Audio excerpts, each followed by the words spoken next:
Hello, Aberdeen, and happy July. It's Allison Fernandez, your neighbor and realtor with Coldwell Banker Vanguard Realty, coming to give you this month's market update.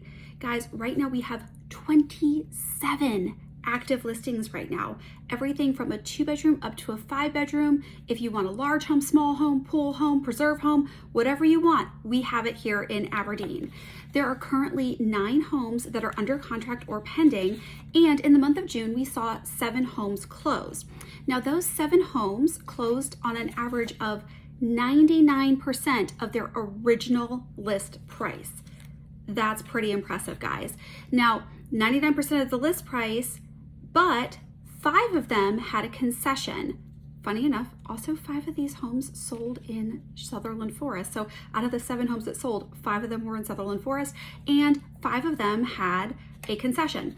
Now, the concession on average was $13,000.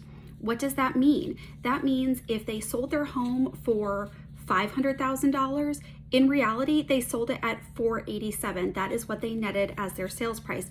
This does not reflect in things like the average price per square foot. It doesn't show in the sales price. So these are things to consider, knowing that we are moving a little bit more into an even market, which means that sellers are having to price competitively, and they can, kind of like put some very serious numbers out there, but buyers have a little bit of an upper hand when it comes to negotiation and what they can ask for. So some of these concessions are for repairs, some of them are for closing costs, some of them are for rate buy downs.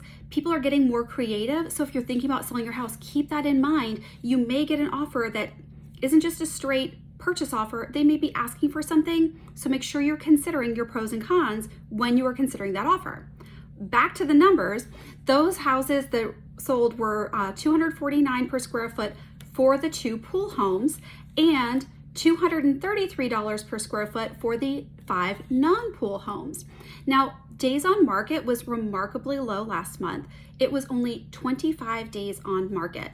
Now, I saw a really interesting quote the other day, and it said, even if your home is appropriately priced for the market, it doesn't mean it's necessarily going to fly off the market. Guys, interest rates are still hovering about 6.5% to 7%. And so we have inventory that is higher than the pre-pandemic, or it's back to pre-pandemic times. And so people have a choice, they have options, and buyers are taking their time.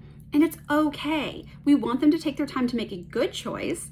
But again, if you have questions about selling your home or buying a home or investing in a home, maybe to rent out for a long-term investment, this is the time for you to talk to myself or one of the other neighborhood realtors so that we can give you some advice and kind of really let you know what is going on in the market, because Northeast Florida and St. John's in particular is not necessarily what we are seeing nationwide. So keep that in mind, and you guys have a very happy 4th, and I'll see you next month.